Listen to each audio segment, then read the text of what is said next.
world is changing, and so are the lives of women around the world. Recognizing the importance of women to social, economic, and cultural development, the United Nations has proclaimed 1975 as International Women's Year. Among the goals of International Women's Year is the promotion of equality for women. American women over the years have worked hard to achieve much in the way of legal, political, social, and economic equality. But the struggle continues. Developing economic equality for most women means leaving their work at home to join the labor force. Fortunately, the Women's Bureau of the United States Department of Labor has been active for over 50 years in helping women become economically equal. It has aided American working women in defining problems, in formulating programs, and in carrying out projects aimed at the solution of specific problems.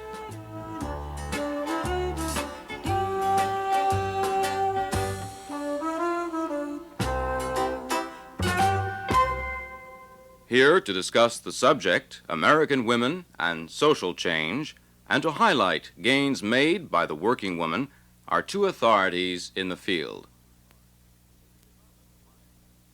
Carmen MAYMI is a native of Puerto Rico and was educated in Chicago, earning her master's degree in education from DePaul University. Ms. MAYMI is a counselor to the Secretary of Labor on Women and is director of the Women's Bureau at the Department of Labor. As director, she is responsible for formulating policies which promote the welfare of women and advance their working opportunities. Irene Tinker is a political scientist. During her career, she has worked as a university teacher, a college administrator, and a consultant and lecturer. Presently, she is the director of the Office of International Science of the American Association for the Advancement of Science. She has been instrumental in organizing the Federation of Organizations for Professional Women and has served as its president for the last 2 years. Ms. MAYMI, it's a pleasure to be here with you on this program. And for the benefit of the people watching this show, I think it would be useful to explain, before we start really, what the Women's Bureau is and why it's such an important asset to the women's movement in this country. I consider the Women's Bureau one of the most important agencies in government, and I have to say one of the oldest agencies. Many people feel that as a result of the new women's movement that the Women's Bureau then was created, but as you know, we came into existence in 1920, which gives us almost 55 years of existence. And we were, I say, the product of the first women's movement that took place in this country, where women were fighting for the vote. Mm-hmm. And at that time also, they had to highlight in the country the inequities and the sweatshop conditions that existed in the workplace, especially where women and children were working. The Women's Bureau at that time, in 1920, was part of the women's movement, and we were responsible for, as the legislation says, to promote the welfare of working women. The goals of the Bureau have not changed that much. We're still the only advocate within government with a legislative mandate to promote the welfare of working women. We have 3 goals that are continuing goals, and those are to promote the employability of women, to eliminate sex discrimination in employment, and to create opportunities for women in employment. Now we're adding a new phrase to that, and that is to increase the opportunities for women in employment, especially in the non-traditional areas. Right. I think there was a lot of complaint at one point that the Women's Bureau only spoke for the laboring women, and perhaps in doing that, for example, for a while was, you might say, on the wrong side of the Equal Rights Amendment, on the grounds that so many of the special regulations that had gone in to protect women over time and so forth would be lost with Equal Rights Amendment. Now this position has quite changed, hasn't it? Well, it has to change. As you know, the only leverage or the only protection in the, let's say, in the first 20 or 30 years of the women's movement, of the Women's Bureau, that women workers had were the protective laws. And protective laws were, in this country, created and implemented as a result of the big big campaign of the women's movement and the women in the labor unions, because there were no other laws, no other provisions that really guaranteed the equal employment opportunities for women, did not guarantee the safe place for women to work. So as a result, the Women's Bureau felt that advocating and pushing very hard for example, weightlifting provisions, so that women would not, overtime, night work, etc. But then, as technology has changed, as we have in the Civil Rights Act an amendment or a title that guarantees employment opportunities for women, as we have other provisions that prohibit discrimination in employment for women, and also give us safety standards for both men and women, we believe that the Equal Rights Amendment is now the other measure that needs to be adopted in this country in order to give women full equality and full participation, and to assist in the full integration of women in all aspects of society. As you know, the Equal Rights Amendment will not only deal with employment and labor issues, it will deal with the status of women socially, the status of women economically, to the degree that we're able to obtain credit, the areas of participation in the economy that we will be able to enter. Well, presumably the laws that, quote, protected women were being increasingly seen as keeping women down, that if you couldn't work overtime, you couldn't have supervisory positions and so forth. Is this really the reason that the Women's Bureau is now willing to see these go by the board, or do you feel there's still some objection to abolishing special regulations? Well, the protective laws, we have to say, are being, in a sense, abolished by most of the states, because most of them have been proven to be discriminatory. And to have, the other way around. Right, well, both to have ways. a reverse negative effect on women. But you know, this is one area that it is so sensitive. When I went to Japan last year, while I was able to communicate very, very well with my sisters in Japan about the issues of concern to women, women workers especially, we found that in Japan, women are insisting that the protective laws be strengthened, because that is the only measure, the only guarantee that they do have, that they will receive humane treatment.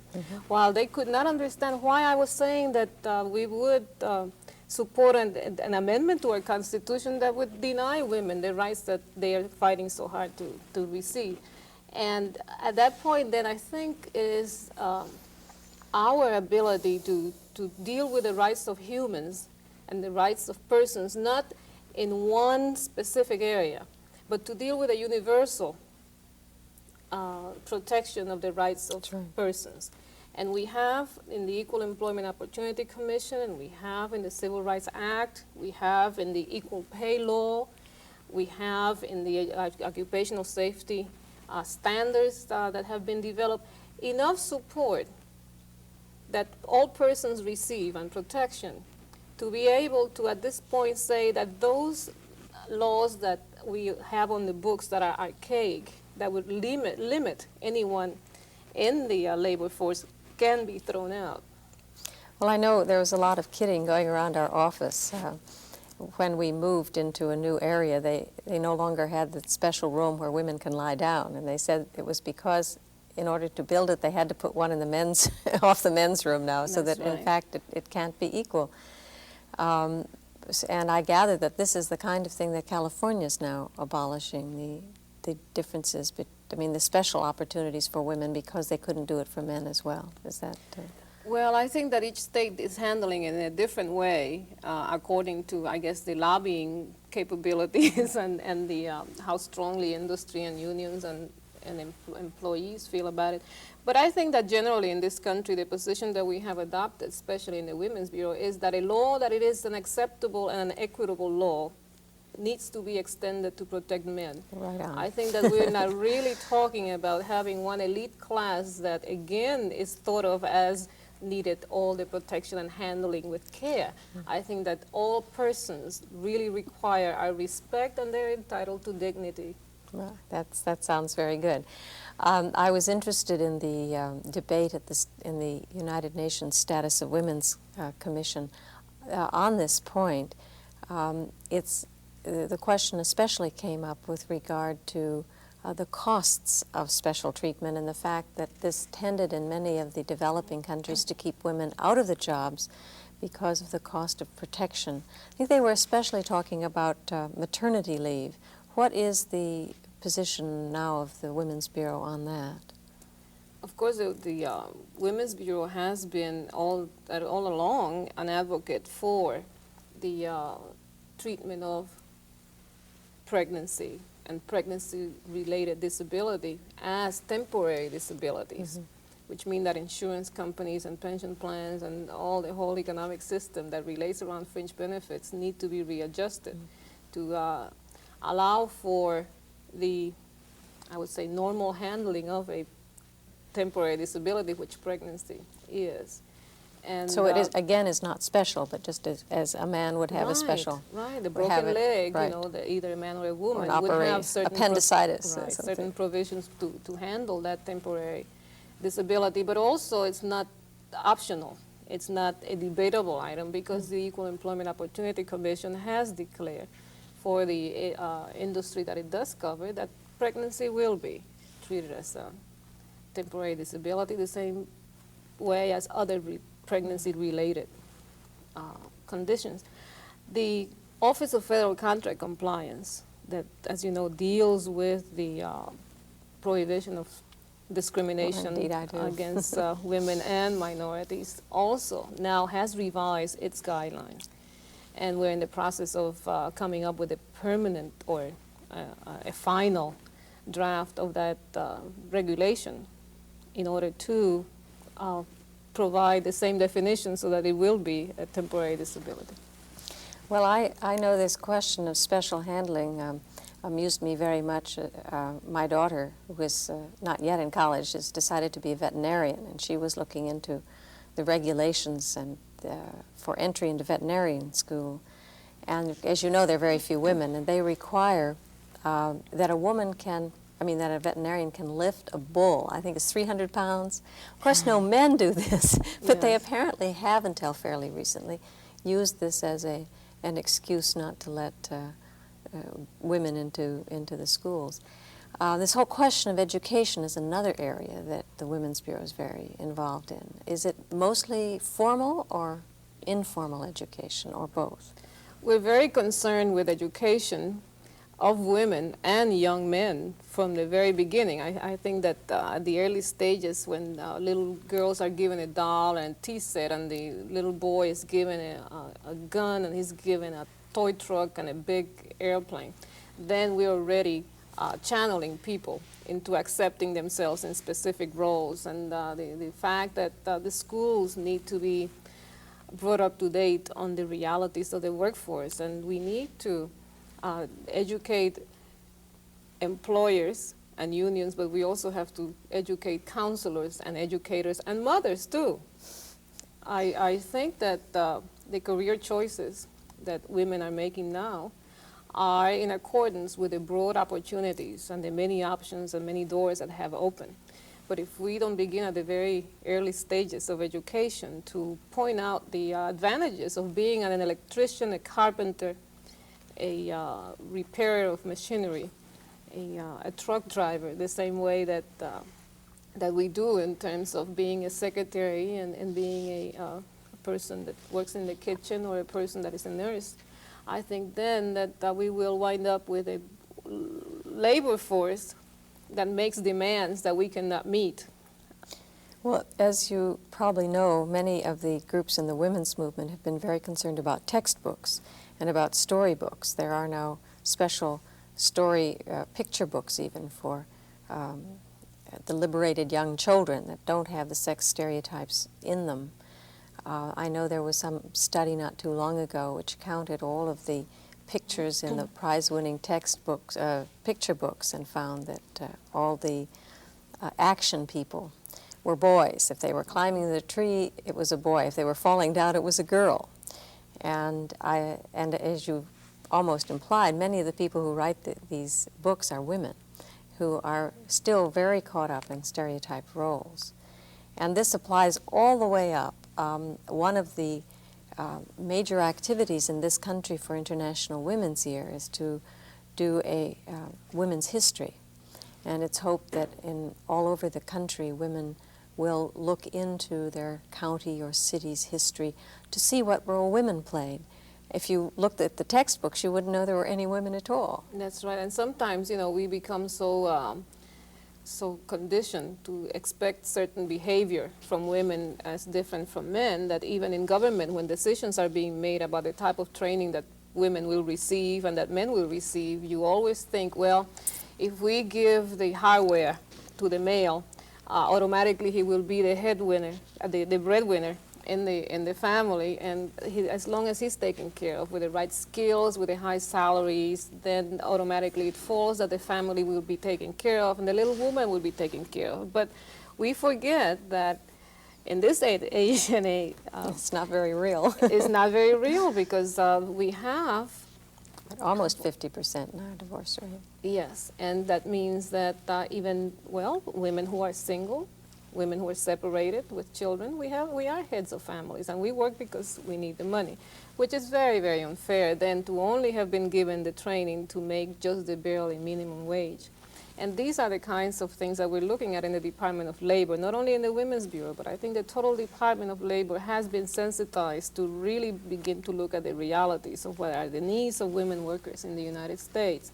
We are very aggressively trying to open the doors for apprenticeship, because you know that it really, a woman makes more money repairing a typewriter than she does typing and breaking the typewriter. And then she makes more money repairing a washing machine and a refrigerator than she would make just staying in that occupation as a cook or as a cleaning lady.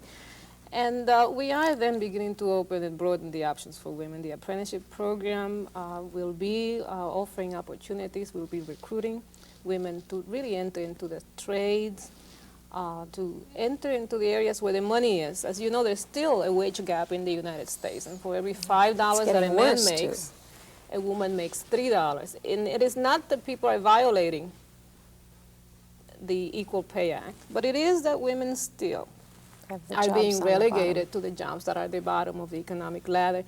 And we really sometimes are shocked because we feel that women should not be in that place. But I think it's the conditioning. It is the inequity in the total system. And if we look at other countries, it was amazing that with all the laws and orders that we have to protect the rights of women and the many educational opportunities, etc., once that we compared with other countries, we found out that economically we all wind up at the same level, at the bottom of the ladder.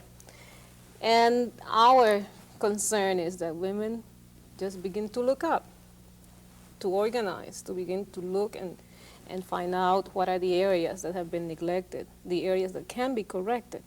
And as we also trust government to do the right thing, I think that government needs the advocacy and it needs the counsel of women's organizations. And I think this is the most beautiful thing, the growing women's movement in the United States that many people get frightened of, but they really have to take a deep, close look to find out that many of the doors and many of the laws were really put in the books and the doors were open because women's organizations have been very committed and very concerned about the status of women in the United States. I think the cooperation between the women's movement, various women's groups too, is quite amazing. As you probably know, I'm the president of the Federation of Organizations for Professional Women, which is a kind of umbrella group for a large number of professional caucuses and committees and women's groups, almost all of whom are concerned primarily with the opening of occupations that take some kind of training, and we interpret that broadly to mean almost any occupation that requires some kind of schooling. We have nurses and some of the business secretaries, but it is primarily women in the higher professions. And the stereotyping that goes on in all of these professions at the early age is one of the things we've been focusing on. For example, in mathematics, there's a special program now to look at girls in 3rd grade and 4th grade to see why they don't want to become mathematicians. And the scores that suddenly fall off. The girls and boys are much the same, and then they go like this. One of the most interesting studies was simply the teacher's attitude toward a pause before an answer. And this was found that, again, the girls are already getting socialized to be careful. The boys don't mind giving a wrong answer. So if she only waited a very short time, she'd call on a boy. Whether it was right or wrong, no one cared. She called on a girl, they would laugh at her. So that increasingly the girls pause or wait longer. They found by changing the pause that, in fact, they could get the girls back up to par, and within a year they were all testing equally again. Just incredible, that kind of stereotyping. And so we now have received a large grant to set up a center for the study of women in higher education and in the professions, which will look at all of these problems through all of the school years to find out why women are thrust into certain role stereotypes. And we hope that this will broaden the opportunities at these levels. And I assume the Women's Bureau is working on this at levels of the skills. Yes, very much so. And I think that the fact that many opportunities will be opening up more and more in very different areas between now and the year 2000 really is a mandate that we all have to steer people into the areas that will be the areas where the jobs and the opportunities will be, like in engineering and the computer field, and the areas where mathematics and the sciences will very, very definitely need it. But when you were speaking about your organization, it also reminded me of another movement, which is among the minority women, and which is parallel. You know, as we all, in our own orientation and in our own, because of our own needs, are really coming together to find the answers to the solutions to our society, our community. And I am so impressed with the fact that Mexican-American women are organizing as women in order to look at the issues and begin to demand certain rights and begin to impact and change certain conditions in this community. The Puerto Rican women, the Black women, the North American Indian women of this country, the Native Americans, have an organization of 1,000 members, of women who are uniting in order to take care of the problems that they see that if they wait for somebody else to solve will never be solved. And so I think it's a growing awareness, it's a sensitivity of our own strength and a recognition of the contribution that we're making as women to our economy, and consequently we cannot take second choice. Many people still feel that women are a minority, and I surprise them when I tell them that we are 52% of our population. But working women are still a minority, and that's what counts as a problem. But I think this is true that, at least at the beginning, the women's movement was rightfully, I think, classed as a middle-class movement of middle-class women. And this is what is so encouraging now, to see that it isn't stopping there, that it was sort of perhaps started largely by women often who weren't working, who were housewives and then divorced or left on their own, who suddenly found that they had so little opportunity and no recognition for the years they'd spent at home taking care of their husband and children. I think this is where some of the real bitterness has come in the movement. They really feel they've been had by the system. But I think increasingly now you get, first, the professional women, I think, came in, if you will, a little later in this particular sort of rise of interest in the movement. Many of them had been in all along in women's groups, but this real thrust of the women's movement. And now you're getting minority women, you're getting white ethnic women, as we call them, and so forth. But I think that in the very beginning, the women's movement was very narrowly defined, and I think now that it has grown and matured, and it has opened the door to the inputs of many, many forces in our communities, both men and women who are participating, then it's becoming much more real, much more closer to the needs of all the women of the country. And I think that the fact that the women and the leadership is able to understand that you have to define feminism in the context of your heritage and the context of your background, I think also has helped tremendously to bring on board the Hispanic women and the black women. I believe that in this country we have had many forces working on our behalf, I say for 60 years, but more accelerated in the past 10 years. And we have to recognize the contribution that women have made to solving our own problems too. Well, of course, the Women's Bureau has provided us with many of the statistics that we've been using to sort of try to encourage or force the government to live up to its affirmative action plans and to the executive order, which requires that, as you know, that there can be no discrimination against women or minorities in any job that uses government money. And I think one of the things that this has is, as you say, forced it up and down the whole way, although much of the pressure has come from women lawyers and women activists at the top level. The thing that, one of the interesting statistics I picked up from some of your work in the Women's Bureau was the fact that in terms of percentage, there were actually more women in professional and technical jobs in the decade 1910-20 than there's been in any period since. It went way down like that in the sort of the 30s, the 40s and the 50s, and it started rising again. On the other hand, the percentage of women that are working has gone steadily up. So what you're seeing is a great increase in the average woman working, whereas you always perhaps had highly educated elite women working, but for a period even they had to stay home. And it's interesting to me to look around the world and see that the same phenomena is happening, that you have elite women in very high positions now, but tremendous pressure as education increases for the women to stay home and let the men have those jobs at the high levels. And I think one of the things we hope to come out of International Women's Year, especially the Bogota conference, is some awareness of this fact and perhaps an attack on it of how to prevent women being sort of pushed back into the household that is fairly typical of middle-class development. And on the other side, a recognition of all of the women who work who aren't counted in the statistics. I mean, this is one of the problems all around the world that I think the various women's bureaus that you're spawning off are going to have to deal with, and that is the women in the trading sectors or in the farms are not counted in the actually in the product, sort of for the GNP, for the money of the country.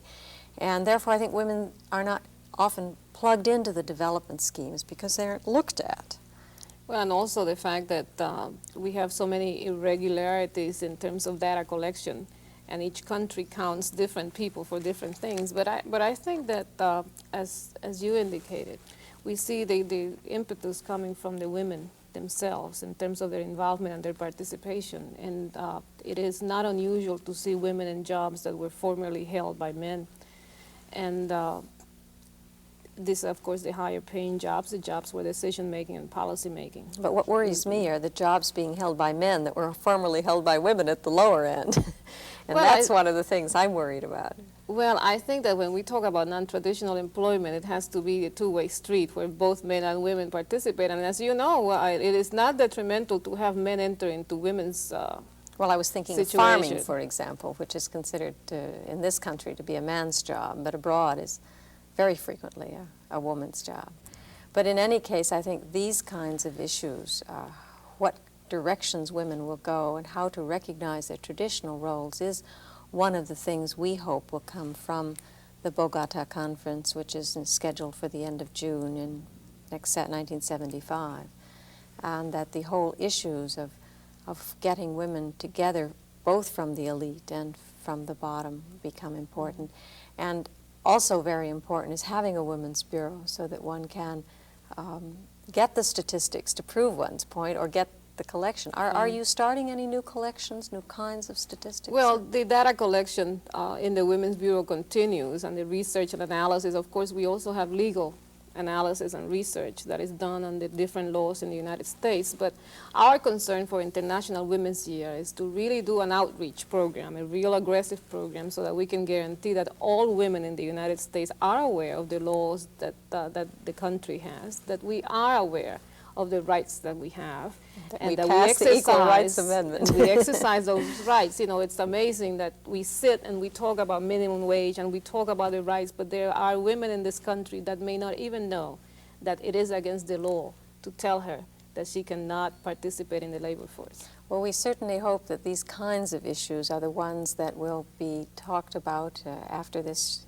showing is discussed in many of the other countries, and we thank you so much today for being with us to talk about the Women's Bureau and the very exemplary role that it plays in has played in the women's movement, both the early ones and the more recent ones. You couldn't be a better example of a liberated woman. Thank you very much. A pleasure to be here with you. Today's guests have been Carmen MAYMI, Director of the Women's Bureau of the United States Department of Labor, and Irene Tinker, President of the Federation of Organizations for Professional Women.